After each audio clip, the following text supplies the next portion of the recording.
my professional career would be short. I actually thought about doing this about 10 years ago when I was working in the emergency department. I was a manager over at Hartford Hospital, but I also did case management. And for those of you who may not know what that is, it's when you go to the hospital and you're discharged out by a registered nurse with all your connections. I was that person on the neurotrauma unit. I felt a frustration in that people were constantly coming back into the system, and it looked as though the reason for that was because they were not connected well. And nobody really asked those questions back then about what it meant to go back home. We only cared at that moment about the crisis that they came in with. And now fast track forward, we're all in a position, a revolution, I believe, that everyone has to care about what going home means and what kind of supports everyone has. I didn't think that my population would be elderly. When I first started the company called Patient Advocate for You, it was really based around advocating independently from the system, but working with the system, of course, for patients and families to help them navigate a very complex system. And it quickly turned into being a agency that supported the elderly because that's the population that had the most needs. So I went back and thought about how we came about the name of Revolution. I've always been a little edgy. When I used the term patient advocate years ago, I was actually told that I should use the term case manager or care manager because patient advocate was offensive. And now everyone is a patient advocate, and apparently it's not offensive to anyone because it's obvious that there is a need. I had lots of mentors in my life. Our guest this morning is going to be Mary Jane Williams. People may know Dr. Williams. She has been an advocate for nursing and health care for a number of years, is very involved in the political scene regarding health care, and she's going to be our guest to talk a little bit about the need to talk about the things that we're going to talk about. And it's really around the stories. We realized through the years of doing this that the stories are compelling that come to us. And although we may not always have the answers, we always try to find the answers. What the show isn't about is to point the finger at anyone. There's no one in the system that I know, and I've been working in healthcare for over 30 years and a nurse now for 20 years, that I know of that purposely wants to harm anyone. So I don't want this show to be about complaining. I do want it to be about sharing stories that happen and how people figured it out or didn't figure it out. That will help others understand when they get involved in a crisis or in the system, how to ask the questions and advocate for themselves. So I looked up the definition of revolution, which was a little scary to me to think that I would end up finding that it was a huge war going on. But I found it interesting from dictionary.com that a revolution is a forcible overthrow of government or social order in favor of a new system. So when you think about that and where we are now in healthcare, it's absolutely a revolution in that Medicare came on board, which many people out there have Medicare. Medicare came forward a few years back and mandated our healthcare system to manage patients better, to the point that they hit their pocketbook and said to the hospitals, if you go into the hospital with Medicare with one diagnosis and you're back in the hospital in a few weeks with the same diagnosis, they were not going to pay for that same diagnosis.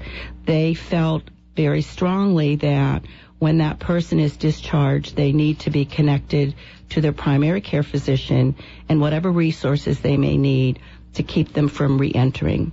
Quite a challenge for everyone to think about, because hospitalization traditionally has been you go in with a crisis, they deal with the crisis at hand, and not a lot of questions were asked about what it meant to go home or what connections or resources people had. And in our society now, as we all know, families don't live together.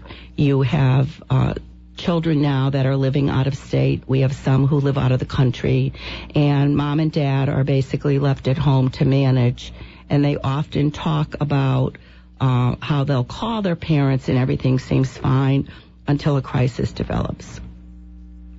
So we're going to go into one of our companies that I'll come back shortly, and we'll talk a little bit about the Revolution again, but I wanted to talk a little bit about one of our companies called Home Helpers. Home Helpers is a new franchise that came into Connecticut, and they're a non-medical home care agency. There are 3 that have supported us to sponsor our show, and they have a great interest in the elderly population. They provide hands-on care for that person for activities of daily living. We have Kurt Glasser out of Canton, Farmington Valley, and then we have Sherrod Saxena in Wallingford and Peter in Enfield. In addition to that, we have Protein Sciences, Minot Cox, who's the CEO. Dr. Cox has been with the company for a number of years, and they did develop Flu Block, which is a great vaccination for the flu. The reason why we supported it for our clients and started sponsoring flu clinics is that there are no preservatives in this flu vaccine whatsoever. There's no active influenza virus, no eggs, no formaldehyde. It has 3 times more antigens, so you don't need to have a booster. And we started utilizing it last year for our population and found that the integrity of it was better than the flu vaccines that people were getting previously from other entities that ended up needing a booster. And we found with Flu Block that booster wasn't needed and people were flu free. So we appreciate Home Helpers and Protein Sciences. They'll both be on our show in the next few weeks. Next week, we're going to have Peggy Sayers, and I'll talk a little bit about Peggy further into the show.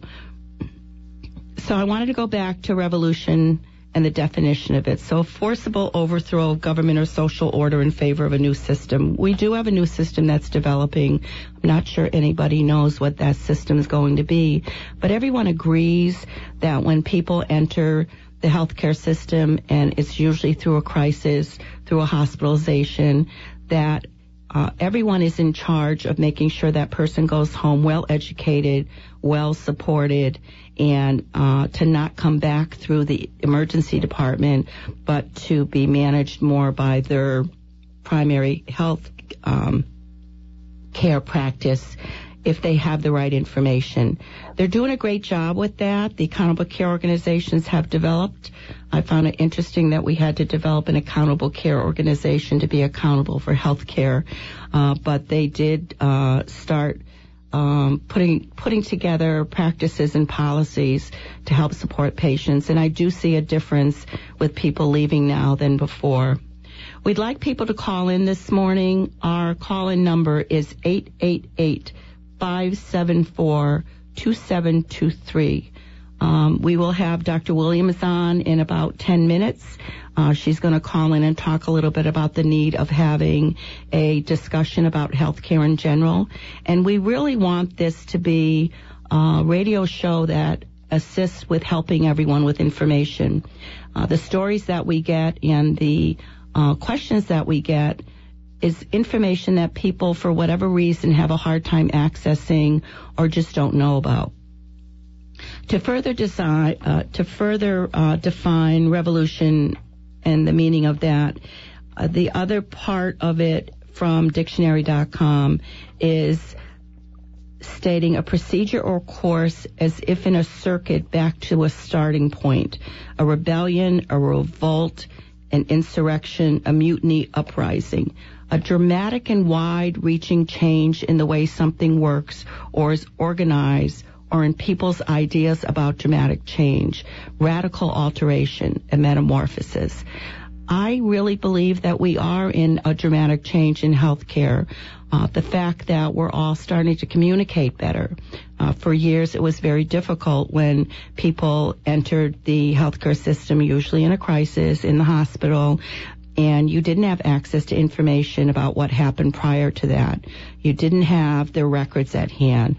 There was so much guessing that went on, and my background in my profession as a nurse has been emergency medicine, and I felt that frustration when patients would come in and they're sick.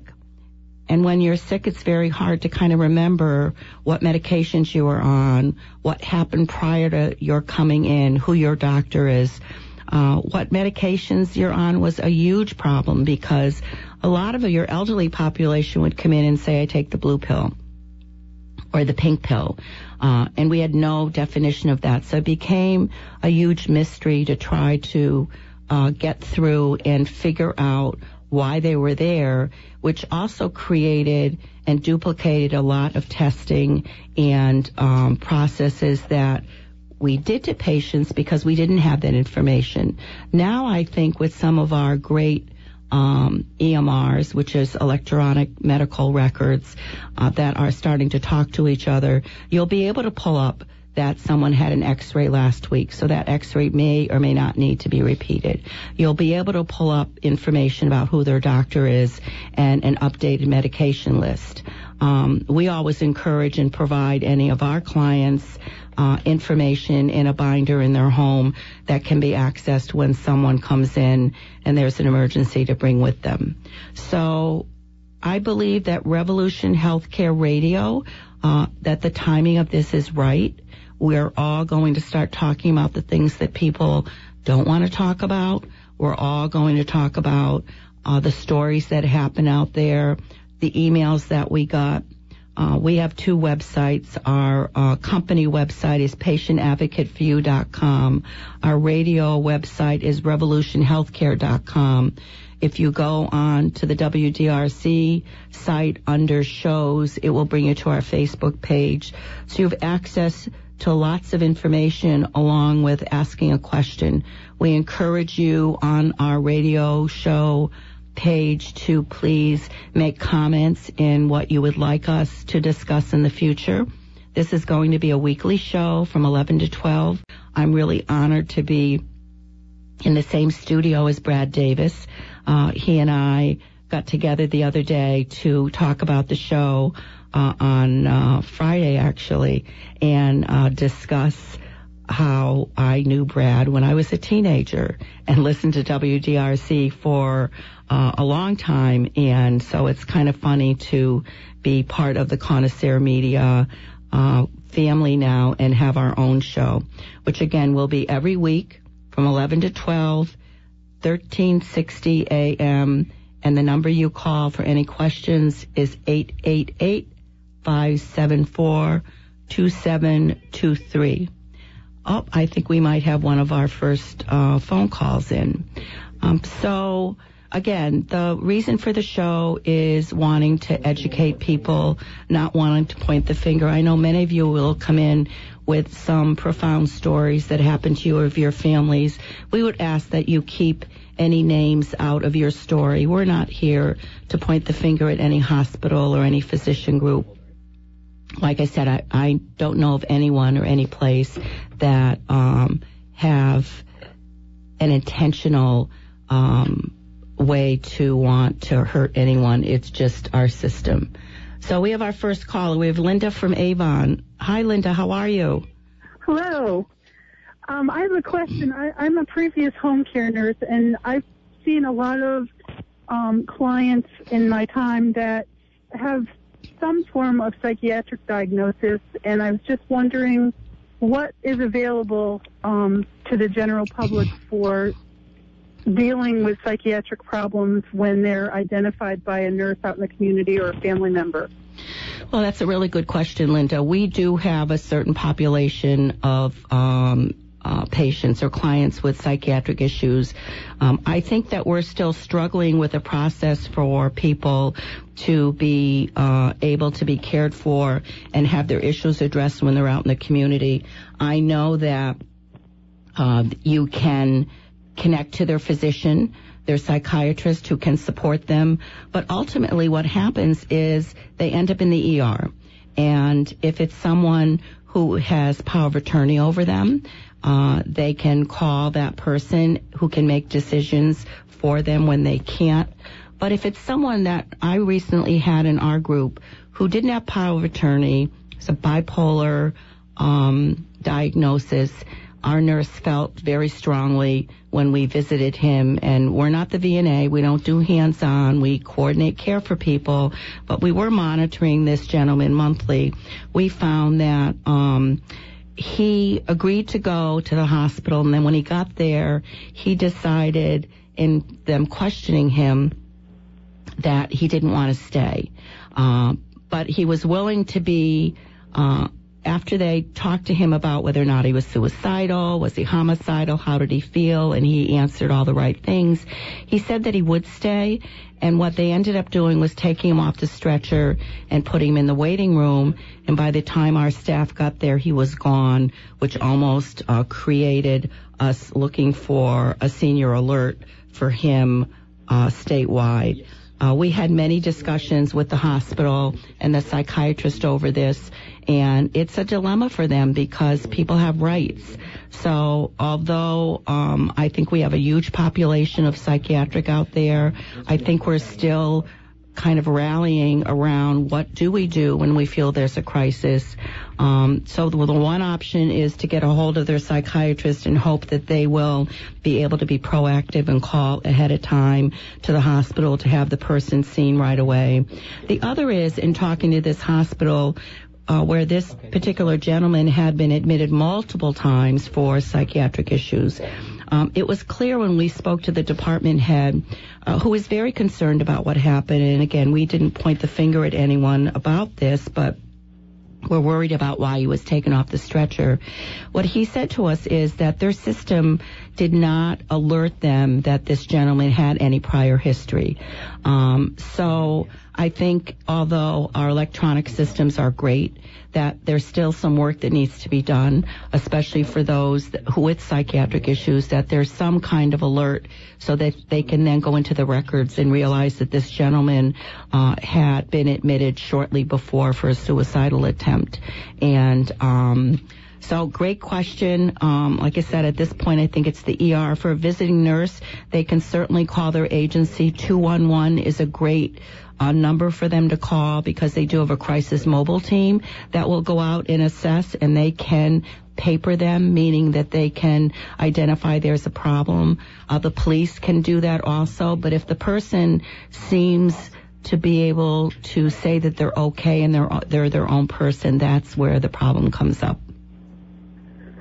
Well, that's really interesting. I think what you're doing and having the radio show is a fantastic answering a need for the community that's really out there now, and I think it's fantastic, and thank you very much. I appreciate your help. You're welcome, Linda, and I hope you'll be one of our frequent listeners.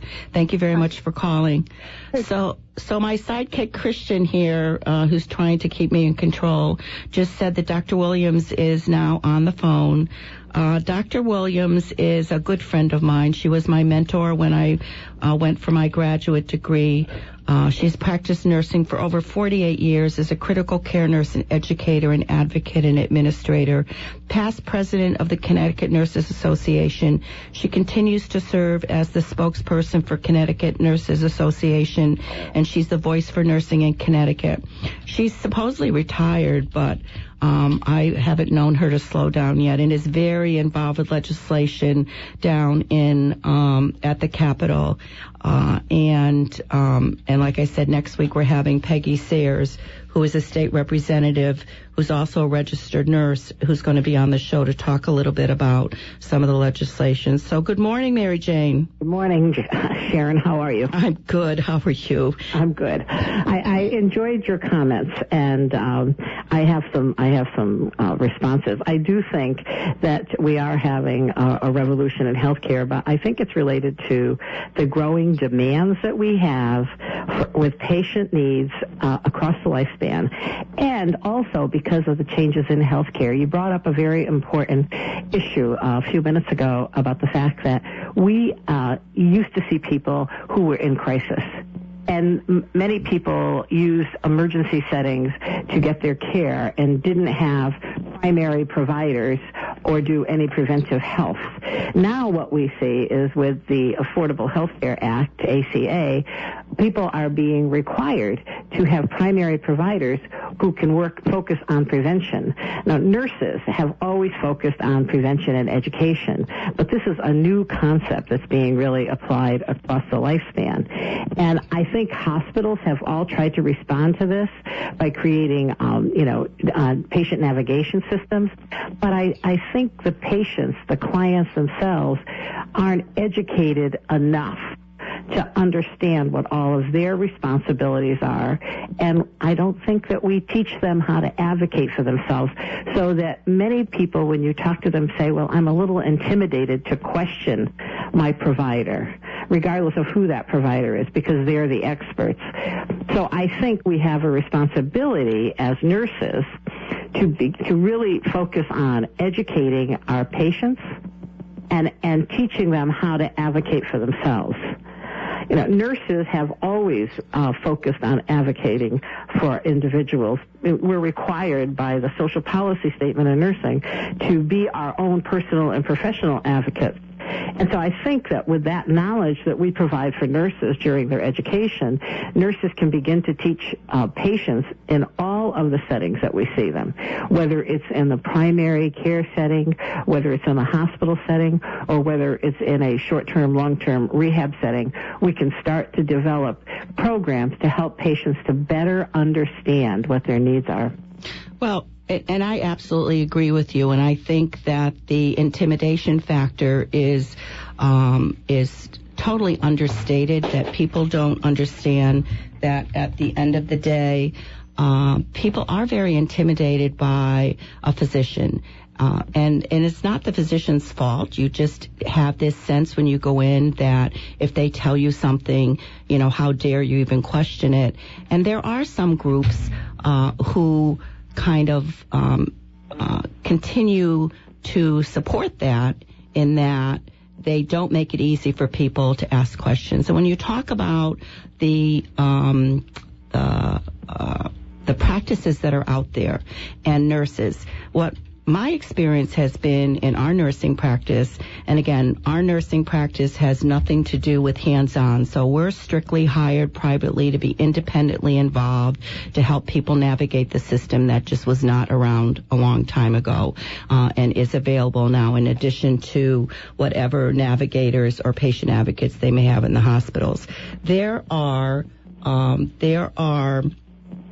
a number of physician practices out there that are owned now by hospitals. And although in theory it all sounded like it was a great idea years ago, I think that what's happening is that you don't have nurses in those practices. And you and I have been down at the legislature talking about the expansion of medical assistance roles.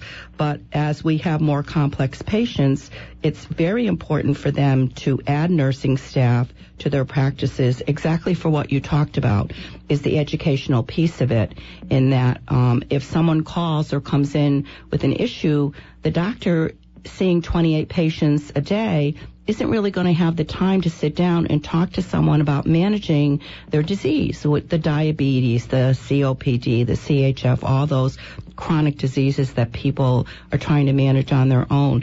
And if there is a nurse involved in that practice, then that's what you use the nurse for. We are the experts in educating people and understand the ramifications of a disease in people being able to function. Physicians are really good in managing the disease itself, but I'm not sure that they're really good about talking to them about their life and how to manage it. Well, I think that you're right, and that nurses are the best educators. And what I've always found is that nurses who are involved in the process of patient education, whether it be in the community, whether it be in an office setting, or whether it be in a long-term care setting, are knowledgeable, and they utilize evidence and research to support what they're doing. So that I think it is key, and yes, I believe that it is key that we have professional nurses in all of these settings, because they are the ones that have the ability to take the time and to sit with the patients, especially patients who are disenfranchised, who are diverse, who need thorough explanations. And I think that it will become a larger issue because of reimbursement issues, but it is much more cost-effective to use the appropriately educated individual in those settings so that we decrease recidivism. We know that when we have patients in the community and we educate those patients about their symptoms, simply it's just say about a congestive heart failure or one of the cardiac, we decrease recidivism into emergency rooms. You know, I have been involved with research that was done in the state several years ago that looked at the fact that if home care does the proper education of patients with cardiac disease, we can decrease recidivism at almost $90 million a year into hospital emergency rooms. Wow. So I think that as this new system is being developed, people will begin to realize that it's extremely important to have the properly educated individual providing that care and doing that education. But I think part of the issue is that healthcare has changed so rapidly, and we're trying to use technology, which everybody's not comfortable with, and so there's still gaps in what's happening. And I also do not think that generally people understand the knowledge that nurses bring to the care setting. And I think that that's a big issue that we're still dealing with at the state level and at the federal level. Right, and as you and I were involved in last year, there was legislation wanting to expand the role of medical assistants who have a very important role in practices, but the limitation of their training is that they're really task-oriented and directed by the registered nurse and directed by the physician. And there was a lot of discussion about why expanding their role into delivering medications and respiratory treatments and doing things that licensed people have always done can be a problem in a very busy setting because their training is so limited. Although, again, important, I think that because of the costs of having a registered nurse in the practice, it does limit, I think, the practice itself that is now mandated by Medicare and other insurance companies to manage their patients better. It is difficult. It's difficult because they're seeing a large number of patients. And when you think about a physician practice that is seeing even 25 patients in a day, and you kind of plug that out in an 8-hour day, that's not a lot of time to talk about or even pick up on those things that you would normally pick up with a patient coming in. You know, I remember being involved with a nursing practice for a couple of years and really discussing with my nurses that I had on staff, because it was a 9-physician group, to really look at the patients coming in and looking at how they're dressed, looking at how they presented. Were they alone? Yeah, I think that there's a lot more that we can do, and we're working on it. And I'm so delighted that we were able to get this radio show up and going. And Mary Jane, I have to thank you because you have been a great friend of mine for many years through many changes in my life, from starting my education, undergraduate to graduate, and have always supported me when others kind of criticized me. So I want to take the opportunity to thank you for what you do for nurses in healthcare, but also thank you for what you've done for me on a personal level in starting my business several years ago, which was a challenge in an environment at the time that nobody really wanted advocates around. And I appreciate your calling in this morning to interview, and we'll certainly have you on the show again. Thank you, Sharon. Thank you for those comments. I really appreciate them, and I think it brings this one thought to my mind. All nurses have the possibility of having a great voice in healthcare. and using that voice in a beneficial, assertive manner based on what the research findings are so that we can change healthcare is extremely important. And so I think your program gives you the opportunity now to bring forward healthcare providers who can discuss these issues, and we can start to inform patients, the public, and even nurses. Give them a voice in the community. Very good. And I love them all to come to the legislature and to see what goes on there, because everything that happens at the state level affects nursing practice. Absolutely does. Absolutely does. So, Dr. Williams, thank you very much. You have a great rest of the day, and we'll be talking soon. Thanks. Bye-bye now. Bye-bye. So just a quick commercial about Protein Sciences. Protein Sciences, you can go on their website. It's proteinsciences.com. Again, the reason that we got involved with them initially was because they have developed, and it's a Connecticut-based company, they developed FluBlock, which is a vaccines that lasts longer than other vaccines and that you don't need a backup. And for us, I thought the great advantage of it was there are no additives, preservatives at all in this vaccine. There's no eggs in it. There is virtually no reaction to this whatsoever. And we started supporting them last year by sponsoring flu clinics, which we're also sponsoring this year. Dr. Minot Cox will be on our show in October 3rd, I believe, when we will start telling everyone about where the clinics are. If there are any companies out there that are interested in having a flu clinic, they will support the flu clinic for you. So thank you, Protein Sciences, for sponsoring our show. We look forward to ongoing relationship with you. And thank you, Mary Jane. We now have Javital from Newington on the phone. Hi, Javital. How are you? I'm Sharon. How are you? I'm good. What was your question today? Well, I wanted to talk a little bit about long-term care, or ask you to talk a little bit about long-term care insurance and how important it is, and the fact that I'm assuming that you know this, but Medicaid, which is paid for by the state, spends over 70% of our tax dollars that go into Medicaid for long-term care, and it's not the same like private care for long-term care when somebody has long-term care insurance. But about 70% of the people go and say, can you please explain to people how important it is to have some kind of coverage, and it's, say how expensive the actual care itself is, and the differences between private pay and if it goes through Medicaid. Those are really, really good questions.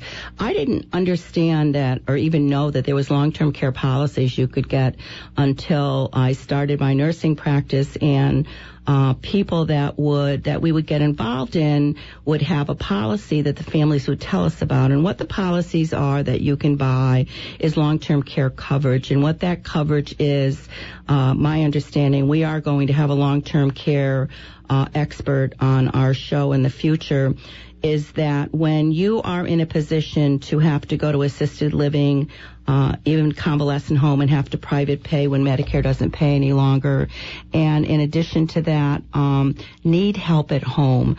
Our biggest question that we get from families all the time is they will call us and say, my mom's in the hospital. The discharge planner said she needs to go home with 24-hour care. We don't know what to do. What they don't understand is that Medicare doesn't pay for that. When it's considered custodial care, not wrapped around a disease state or a crisis that happens, Medicare does not pay for 24-hour care or someone to come in and do your shopping, dressing, showering, housekeeping. That's all private pay, which, as you alluded to, is very expensive. So people are very surprised by that. What Medicare does pay for, it's not a proactive program. Medicare is based around a crisis, is that if you fall and you go in the hospital and you're coming home, a week later or less, and you need somebody at home with you, they will refer you to Visiting Nurses Group. Visiting Nurses Group will go in and it will provide you with a nurse 2 to 3 times a week. and there are multiple groups out there, and it's paid for by Medicare. Part of that coverage will be having a home health aide that comes in, but that home health aide from the agency is only there to take care of personal care. So they'll help with showering, dressing. The most they'll come is 3 times a week for a couple of hours, but that's it. Anything else that anyone needs, they're privately paying for, which is anywhere between $18 and $24 an hour. So doing periodic care may not be that costly, but when you start adding up the hours, if someone needs 6 hours a day to go in and do housekeeping, cooking, shopping, and also the activities of daily living, and additionally would be the showering and dressing, you're privately paying for that. A long-term care policy will pay for that care. So it's a big investment that is very worthwhile. I then went ahead and pursued getting a long-term care policy for my husband and I, which we pay, I think, between the two of us, we pay less than $350 a month, and it does cover us for that private care that we can get in our home or in assisted living or in a convalescent home when it gets to the point that your Medicare and private insurance isn't paying for it. So I would absolutely encourage people to look into getting a long-term care policy. When you talk about long-term care itself, which is basically convalescent care, I've always said to the legislature, you're penny wise and pound foolish. When you roll into Medicaid, meaning that you no longer have any private funds or assets, and now the state is going to be paying for your care under Medicaid, they're paying over $9,000 a month, the Medicaid benefit for someone to be in a convalescent home. There are good convalescent homes. There are bad convalescent homes. A lot of these people don't need a skilled place. Yes, they do provide 24-hour nursing. It's not one-on-one. The aides usually have a population to manage of anywhere between 8 and 20 people that they're managing. So it's not the best scenario for me, but you have Medicaid that's paying for it. I've often said to them, if you go into a private piece of it, there's multiple elderly communities out there. The Atria is one of them, Benchmark, Holiday communities. They're elderly communities that you can go into, and the cost of them in an assisted living or, let's say, a memory care unit is upwards of about $6,000 or $7,000 a month, and it's almost a one-to-one care. So it makes no sense to me that the state is dishing out thousands of dollars more to be in a convalescent home for people that can go into private care or a private community, and it would cost them less. There are some states, Florida is one of them, that has a reciprocity with some of these communities. So I found that out when my mother, who has since passed away, was living in Florida, and we brought her into assisted living and found that when she did run out of money, there were some communities that had a partnership with the state, and she would be able to roll into their Medicaid program, and they would then subsidize where she was. Makes a lot of sense. So I think we have a long way to go in supporting our elderly population, which is huge. And I agree with you. I think people underestimate what a long-term care policy will provide them, and it's definitely a good investment to not only preserve your assets, but also keep you home, which a lot of people want to be home, and it will pay for that private care. So thank you for bringing that up. And again, we're going to have some experts, leaders in this industry that's going to come on the show and discuss some of these very important issues. Sharon, can I add one more thing? Actually, with Connecticut, there is, people can purchase a long-term care partnership program. So you are able to leave the amount of money that you're buying insurance, basically long-term care is a pool of money. You're allowed to leave to your beneficiaries before going on Title 19 the same amount of money that you insured yourself for. And that's something that is important to many people. So I believe there's 28 states that have the partnership program. And even if you move from Connecticut to Florida or to one of the other states, you can still use the partnership program. Oh, great. If you bought it for one once they... So it's transferable. Yes. Well, thank you for the question, Javitel. Is that how you pronounce your name, Javitel? Okay. Yes. Yes. Thank you for the question. It is a very important topic, I agree, and we'll discuss more of that in the future. So thank you for calling. Have a great day. You too. Bye-bye. So we have another caller that's calling in. Our number is 888-574-2723. This is Revolution Healthcare Radio, where you will be able to get the information you need, and it's about the stories, about negotiating and navigating the healthcare system and life in general when you become ill. Our website is revolutionhealthcareradio.com, and our professional website is patientadvocateforyou.com. We are an independent, private pay care management company, and we're here to tell the stories and have people learn a little bit more. We have another caller online. It's Ann from Windsor. Hi, Ann. How are you? Hi, Sharon. I love the show. It's perfect timing. I have a question for you. Yes. So I have an 81-year-old father who still lives independently, but lately he's almost got like a tick where he'll say do all the time, and seems to be, losing things, losing his cane, losing his teeth, losing it. I guess I'm just wondering, at what point should that raise concern, and, what do you think the best remedy is for that? Because, he really wants to stay independent as long as he can. Well, this is a story we hear often when people call us as to when they need to have the red flags kind of saluted up there and get involved. The way we look at things is based around safety. So when you have someone that you feel has a memory issue, and dementia, Alzheimer's, whatever anyone wants to call it, definitely is a memory issue, then you get concerned about safety.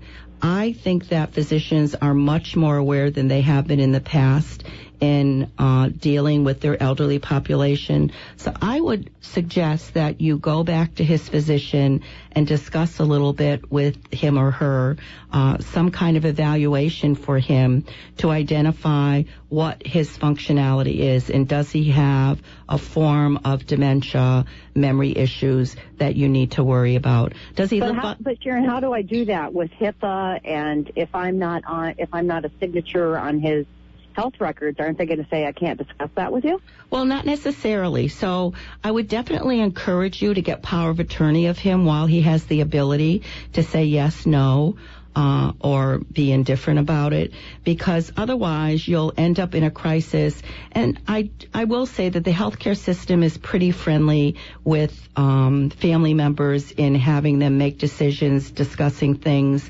Have a discussion with your dad and just say, look, and I know they can be very stubborn. I ran into that with my own mom, and that I'm really concerned that you have some memory issues. Can we go and talk to your doctor ahead of time and see whether or not we can get an assessment done for that so that you can get some help now?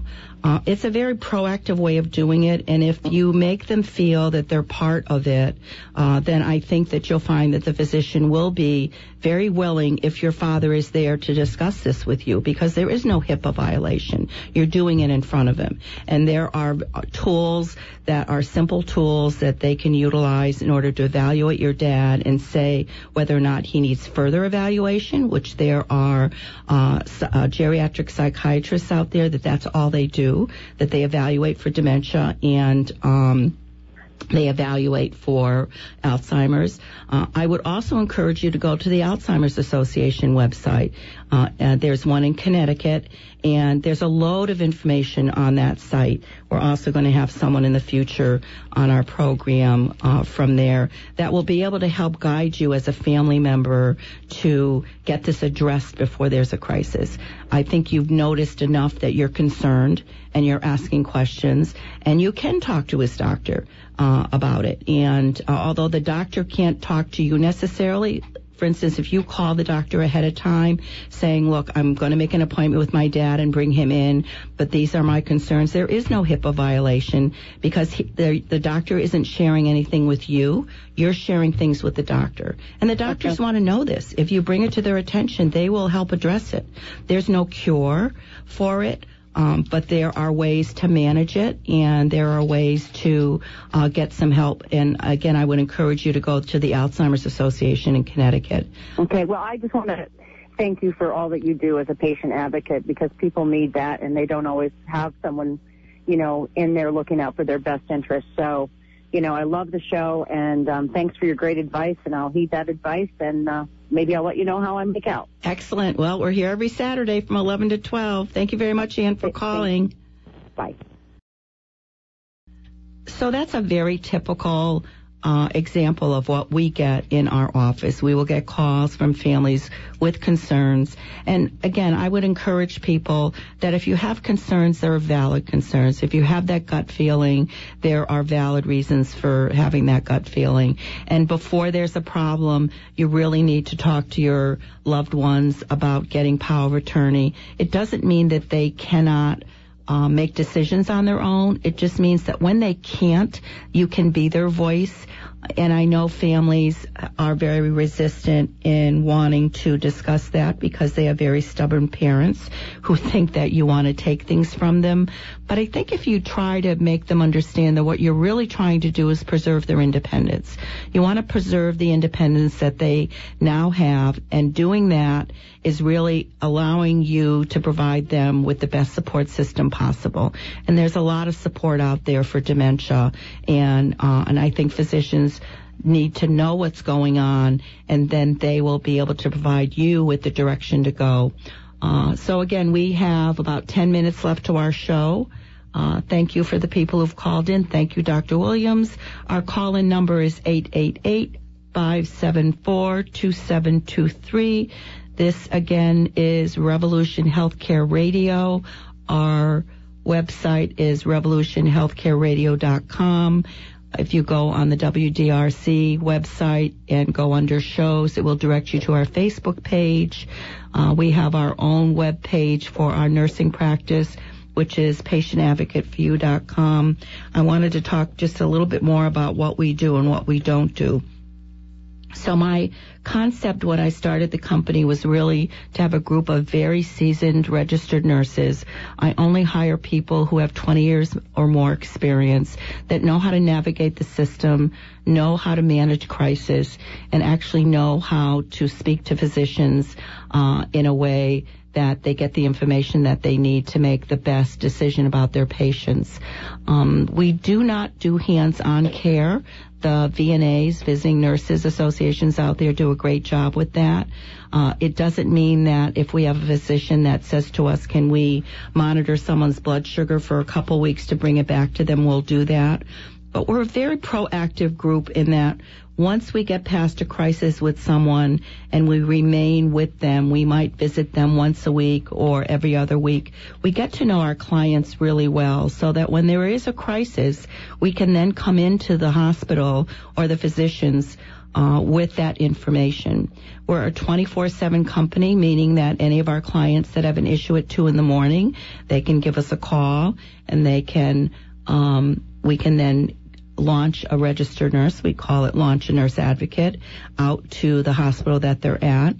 I have to say that all the emergencies departments in Connecticut have always welcomed us because we come in with information that's important to them, and then we can start helping navigate the system and get people back home with the resources that they need. We're a great conduit for the families. We have families who have lived out of the country where they've had us get involved with just monitoring and managing their parents when they're here. So I think there was a great need then. I think there's more of a need now for it, and I'm thrilled that we've been able to get to a point that we have our own radio show. Our phone number, which I've neglected to tell you, our office number is 860-703-1575. Our main office is in Avon. We're opening up a satellite office in Norwalk. We have a satellite office in Hartford and Glastonbury, and we do cover the state of Connecticut. I have several wonderful registered nurses who intervene with their client base often so that we get to know people well. So I think we have one more phone call that we can take. Again, our number is 888-574-2723. I'd like to thank both of our sponsors that we have. One is Home Helpers, homehelpers.com. In Connecticut, it's homehelpershomecare.com. My apologies. Kurt, Sherrod, and Peter are covering the state from Farmington Valley, Wallingford, and Enfield. And also Protein Sciences, Dr. Minot Cox, has become a good friend of mine. We've been supporting flu block vaccine for over a year now. Next week, I will bring to you some of the flu clinics that we are sponsoring in the next month or so that you'll be able to go there and get your flu vaccine. We have another caller, Pam from Farmington. Hi, Pam. How are you? Hi. Thank you. I'm fine. Sharon, I have a question for you. My mom is 86, having home care, and her money is running out. She's got probably about 8 weeks left of home care money. Okay. Can you direct me as to where I can go? Well, since everything in life or any kind of programs in the state are based around funds, I would direct you to CCCI. So okay. Connecticut Community Care is a nonprofit agency in Connecticut, and they contract with the state to bring programs to the elderly in their home, and it's based on income. And they have multiple programs that would be available. So I would strongly suggest that you go online, give them a call. If you want to call my office next week, I might be able to find a personal contact for you. You'll get lots of information from that site. Actually, if Christian can look up that website for us, Connecticut Community Care, I can give you the website online. So what will happen is that they will evaluate her income and her assets. Her assets are not inclusive of her home. So as long as she's living in her home, or her husband would be living in her home if for some reason she passed away or went to another environment, that's not considered an asset. They can come in and assess what her needs are, and it's based on functionality. So if she needs help with cooking, shopping, showering, bathing, housekeeping. I have a gentleman who's involved with that in Hartford, and what he has right now is a homemaker that comes in 3 times a week, brings him shopping. He's 90 years old, and he also has an aide that comes in twice a week and showers him. And it's based on his income, and he really doesn't have any assets. He rents an apartment. The website is www.ctcommunitycare.org. They are in Wethersfield, and the telephone number there, you will always, when you call, unfortunately, get a voicemail. But if you leave the voicemail or you find an email on there, you'll be able to get information, and they will then go through the assessment process for your mom. Thank you so much, Sharon. I've been frantic. Oh, yeah, don't be frantic. And do call my office next week. I will try and find you a contact name. We deal with them all the time, and we love the support that they provide. So you're being very proactive before her money runs out. So thank you for that, Pam. And I appreciate your phone call. Good question. Thanks, Sharon. Okay, bye-bye. Okay, bye. So again, guys, Connecticut Community Care is a wonderful agency that we've worked with in the past, and they will be able to direct you guys into what programs. They have several, so it just isn't going into Medicaid. It's going into other areas of care that your loved one might need. So our show is going to be wrapping up, folks. Thank you very much for the calls. We're very excited going forward. We'll be here every single week from 11 a.m. to 12 p.m. And this is Revolution Healthcare Radio. Feel free to go to our website, revolutionhealthcareradio.com. Thank you, Dr. Williams, for calling in and interviewing. Next week, we have State Representative Peggy Sayers, Deputy Speaker of the House. She's a registered nurse and has been a legislator for a number of years. And we're extremely happy that she'll be on board with us to discuss a little bit about healthcare in Connecticut. I'll bring along some statistics, and we should be good. We should be good. Have you found yourself facing a million difficult healthcare issues? Tune in every Saturday from 11 a.m. to 12 noon for Revolution Healthcare Radio. Get answers. Saturday, 11 a.m. to 12 noon on The Talk of Connecticut.